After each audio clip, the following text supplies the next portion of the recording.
So today we're going to be learning about even and odd numbers. This is a very basic skill that many students learn in their early elementary years, and this will eventually go into when they learn to add, subtract, divide, and multiply.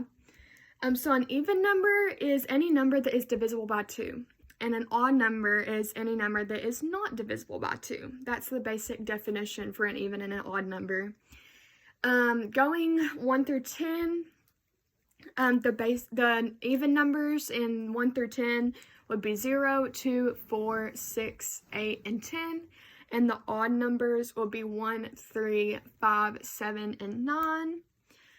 So visually, you can see for an even number,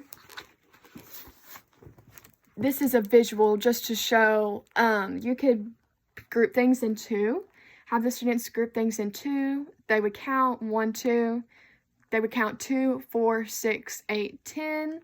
And they could count 2, 4, 6, 8, 10. And the extra 1 is 11. So that would just be a visual for you to better understand how even and odd numbers work.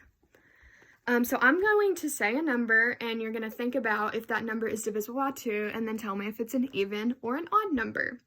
So the number 14. This number is divisible by 2, so that means it's an even number. The number 15 is not divisible by 2, so that means it's an odd number. The number 7 is not divisible by 2, so that means it's an odd number. And the number 2 is divisible by 2, so that means it is an even number.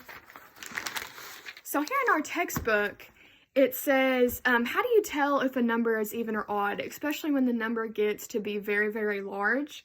You can tell students to look at the 1 digit in the number. So say we have the number 153. The 1 digit would be the number that is at the very end of the numbers. So if we had the number 153, the 3 would be our 1 digit. You would look at this number and ask yourself, is this number even or odd? So in this case, it's an odd number. So you would know that it's not divisible by 2. And another example of that would say we had the number 2,468. So the number in the 1 digit spot would be the 8. You would think to yourself, is this number divisible by 2, or is this number an even number? You would say yes, so that means 2,468 is an even number.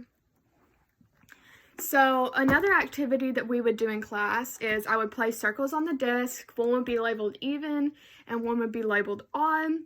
I would give the students candy, and they would have to place an even amount of candy in the even circle, and they would have to place an odd amount of candy in the odd circle.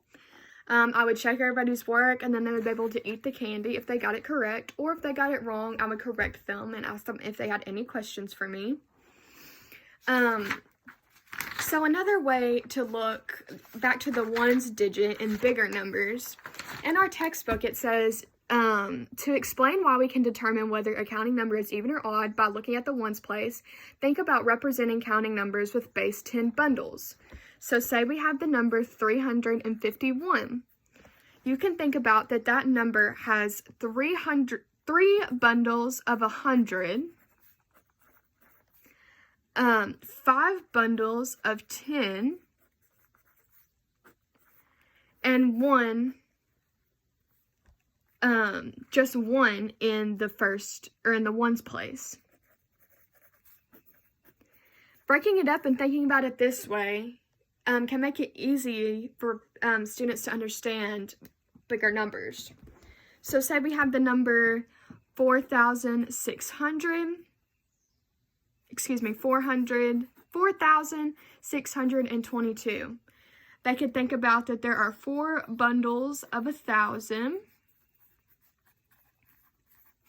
There are 6 bundles of 100. There are 2 bundles of 10s. And there is 2 in the 1's place. So then I would ask them, that's kind of how you can break up bigger numbers. And then I would ask them, okay, is the number 351 an even or an odd number? They would see that the 1 is in the 1's place, and they would determine that that is an odd number because 1 is an odd number and that number would not be divisible by 2. I would have them look at the number 4,622. The 2 would be in the ones place, so they would determine that this number is even because 2 is an even number and 4,622 could be divisible by 2.